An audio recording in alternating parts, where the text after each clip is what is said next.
스님, 한국에서 장기간에 걸친 많은 기도를 하셨습니다. 티베트 불교에 귀의하시고 티베트 불교를 수행하시면서 기도해 오신 것과 그 지향점의 차이가 있다면 어디에 있고, 또 한국 불자님들께 드리고 싶은 그 배움의 말씀을 주신다면 어떤 것이 있겠습니까? 어, 한국에서 기도하는 방법과 티베트에 와서 기도하는 방법의 차이가 어떤 것인가, 또는 앞으로 사람들한테 권하고 싶은 것은 뭔가라고 묻는다면, 제가 한국에서 출국하기 전에는 사실 유불도, 그리고 불교의 조사로 학교 다닐 때, 그 다음에 이제 그 불교 학생의 활동도 하면서 점점 무르익다가 그 화두도 혼자 한 10년 했는데, 혼자는 뭐 아무런 효과가 없었고, 33살에 출가해서, 제가 87년에 입선해가지고, 아무튼 33살에 1992년에 봄에 제 인생의 불교에서 그 화두, 공성, 견성을 가르쳐주는 제 인생의 첫 번째 스승을 만났죠. 제가 33살 때인데, 그분도 30대 후반이었어요. 38쯤 되셨어요. 그래가지고 그분한테 본격적으로 연불과 선을 배우기 시작했죠. 그래서 그때부터는 쉬지 않고 관세음보살 연불을 하면서, 연불하는 이놈이 무엇인가, 또는 과거심 불가득, 현재심 불가득, 미래심 불가득이란 무엇일까, 또는 뜰 앞에 잣나무란 무엇일까, 보고 듣고 말하는 이놈은 무엇일까, 이런 화두를 같이 하면서 일념으로 그 외부로 향하는 모든 마음을 거두어서 일념으로 나무 관세음보살만 쉬지 않고 모든 일상생활에서 완전히 관세음보살 연불만 하면서, 연불하는 이놈이 무엇인가를 지켜보기도 하면서 완전 연불만 했죠. 그렇게 시작한 연불이 지금 61살이 된 지금까지 계속 되고 있다고 해도, 그 흐름이 계속되고 있다고 해도 과언이 아니고, 앞으로도 뭐 다음 생에도 계속 하지 않을까 생각을 하고 있습니다. 그래서 그래서 이제 우리 정토종과 선종의 양쪽에서 조사로 모시고 있는 영명 연수선사라는 분이 있죠. 정토종의 7대조죠. 영명 연수선사가 하신 말씀이, 선을 닦아서 윤회에서 벗어나는 사람은 10명에 1명, 연보를 해서 윤회에서 고통에서 벗어나는 것은 열의 10중 8구, 선과 연보를 같이 하는 사람은 10명이 다 해탈한다는 말씀이 있었는데, 종경록을 지으신 영명 연수선사의 그 말씀은 저는 굉장히 타당하다고 생각을 합니다. 그래서 근데 이제 제가 한국에서 할 때는 사실 우리 타이완이나 우리 한국에도 마찬가지로 관세음보살 연보를 할 때는 물론 깨치는 것도 있지만, 다음 세계로 갈 때 극락세계라든가 더 좋은 세상에 태어나기 위해서, 제가 마음이 그때는 좀 열렸다고 생각했는데, 열리고 나서도 연보를 꾸준히 하는 것은 이를테면 극락세계 같은 데 태어나기 위해서 연보를 많이 했던 것 같아요. 그래서 극락세계에서 태어나서 또 태어나서 계속 수행을 하는 것, 그 정도로 많이 했던 것 같아요. 근데 아무튼 쉬지 않고 연보를 하다가, 연보하고 나름대로 화두에 대해서도 뭐 많이 연구를 해서 나름대로는 개인적으로는 소견을 쓰는 화두에 대해서도 조금 뭐라고 아르마리가 생겼다고 할까요? 그렇지만 뭐 쉬지 않고 연구를 하면서 계속 화두도 더 참고하고 그러다가 아주 산속에 깊이 들어가서 그냥 화두하고 연구만 죽을 때까지 하려고 그랬는데 우연히 1986년 제가 47살 때죠. 여러 가지 인연으로 해서 그때 인도 보드가야에 와서 10만 배를 하고 그 다음에 2006년이죠. 2006년 암라와디에서 그 1월 달에 칼라차크라에 참석하게 되고 그해 10월 달에 10만 배 오체 투지를 하면서 2007년도에 2월 달에 여기서 이제 본격적으로 공부를 하게 되면서 이제 그동안에 제가 배웠던 그 깨달음의 방법 이런 것들이 많이 무진하다고 생각을 해서 여기서 이제 유시각과 중론, 티벳말부터 해서 처음부터 새로 배웠는데 여기 와서 배워보니까 제가 한국에서 공부가 좀 내 개인적인 착각인지는 모르지만 공부가 좀 됐다고 생각했던 것들이 여기 인도에서 날란다 본맥에 의해서 중론이라는 것을 들어보니까 너무너무 미진하더라 해가지고 이제 공부를 새로 다 시작하게 됐죠. 그래서 이제 한국에서는 어떻게 보면은 그 선과 연부를 같이 한다는 정도이지만 여기서는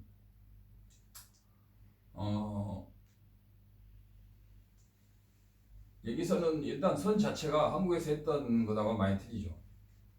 지금 생각해 보면 한국에서는 제가 그 마음이 상당히 약간 진화적인 최고로 잘 쳐주면 약간 유시각적인 부분에서 멈춰져 있었던 것 같아요.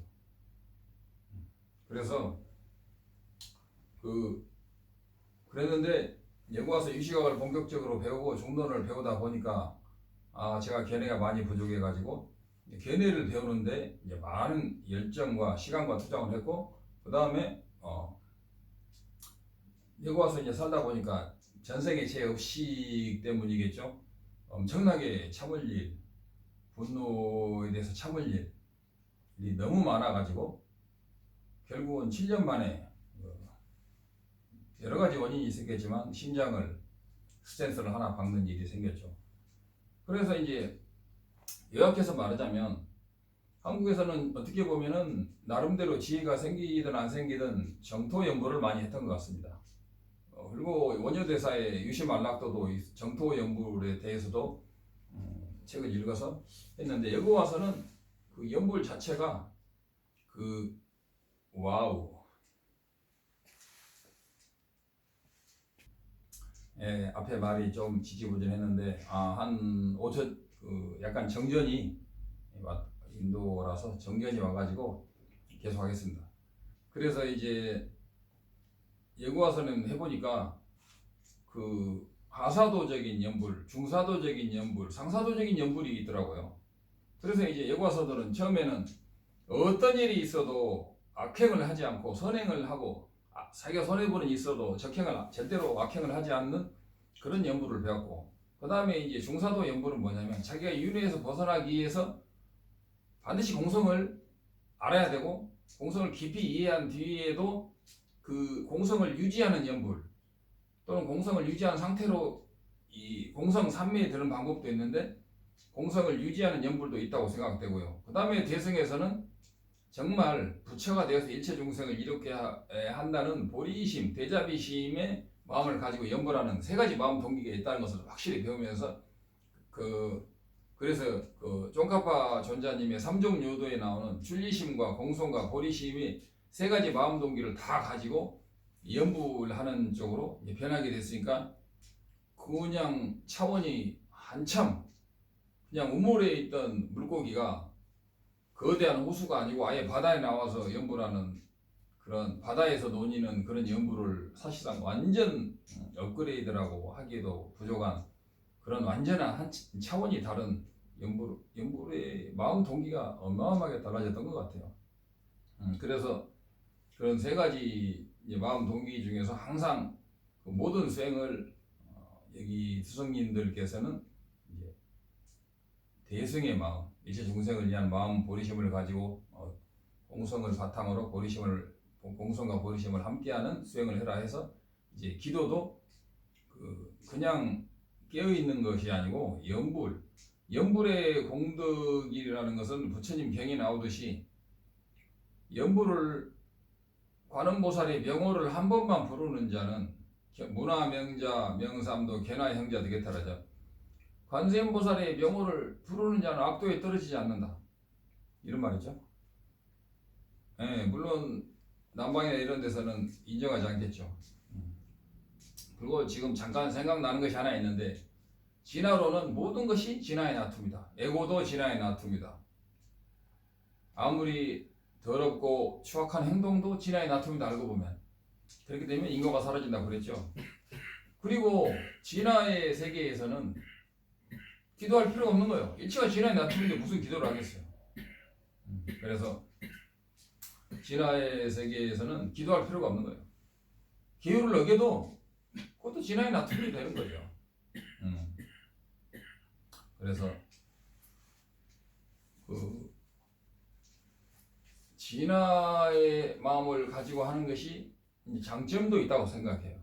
왜냐하면 모든 게 진화의 놔툼이고 또는 모든 게 하나님의 자식이 하나님의 피조물로서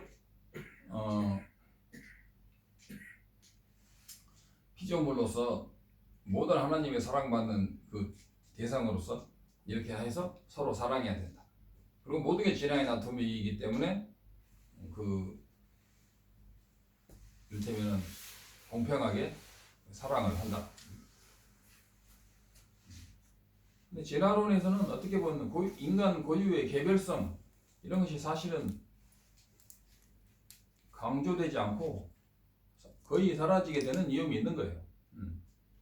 그래서 아무튼 이제 마무리를 해보자면 진화론에서는 사실 기도가 필요 없는 거죠. 일체가 진화의 놔툼이니까 그것을 인식 깨어 있으면 되는 거죠.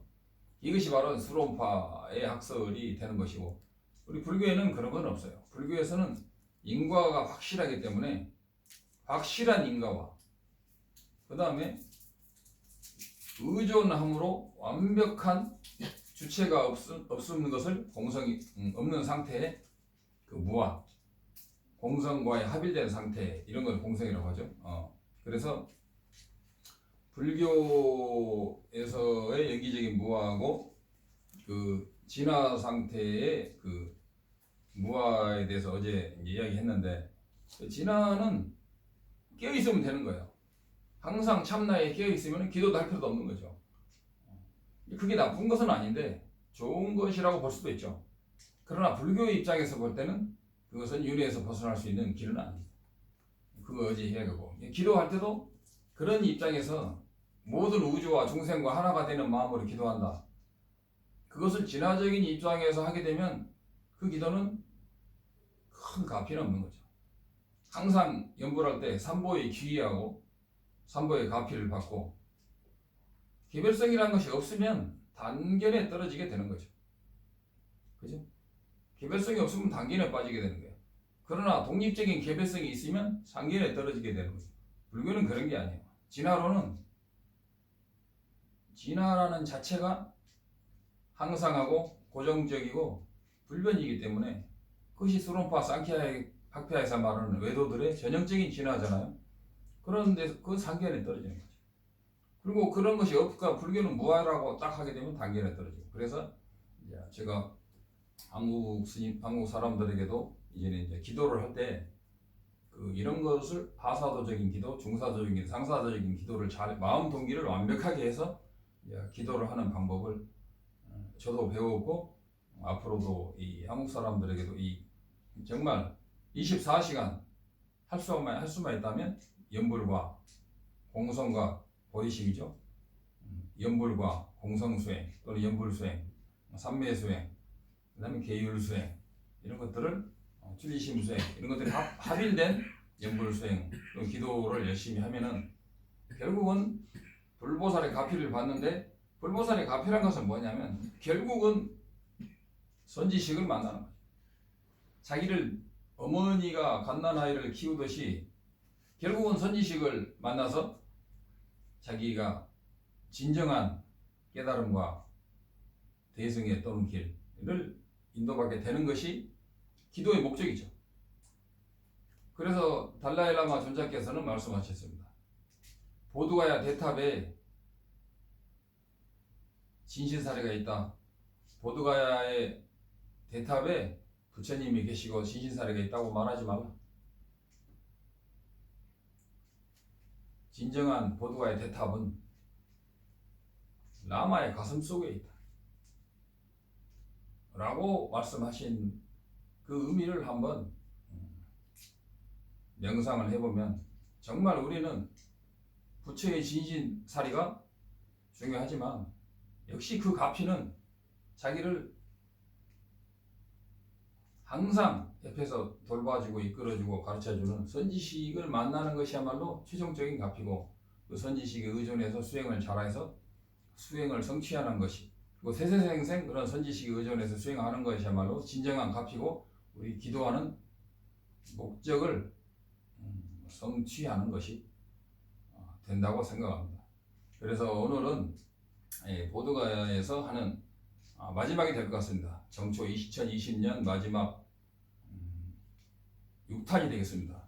그래서 기도법, 그 다음 한국에서 제가 했던 기도와 좀 뭐가 다른가 했던 것, 그리고 항상 기도회에서 저는 모든 그 불보 삼보님의 가피를 받아서 나름대로 여기까지 왔고, 이번에도 말라리아 같은 죽을 병에서도 또는 교통사고에서도 살아날 수 있었던 게 역시 가피에 의하지 않았나라고 생각하고, 역시 마지막은 선지식에 의해서 이런 모든 가피가 완성이 된다. 그래서 기도를 열심히 한다는 것은 결국은 선지식을 만나는 것이고, 선지식을 만났으면 나라는 생각을 완전히 버리고 선지식에 의존해서 갓난아이가 어머니에게 의존하듯이 선지식에 의존해서 그 가르침을 그대로 따르고 그렇게 해서 삼종요도 공성과 출리심과 보리심을 완벽히 닦는 것이 중요하다고 생각합니다. 그래서 미흡하지만 2020년 보드가야에서의 유튜브라고 해야 되나? 이 정도로 오늘 마무리를 하겠습니다. 성불하십시오.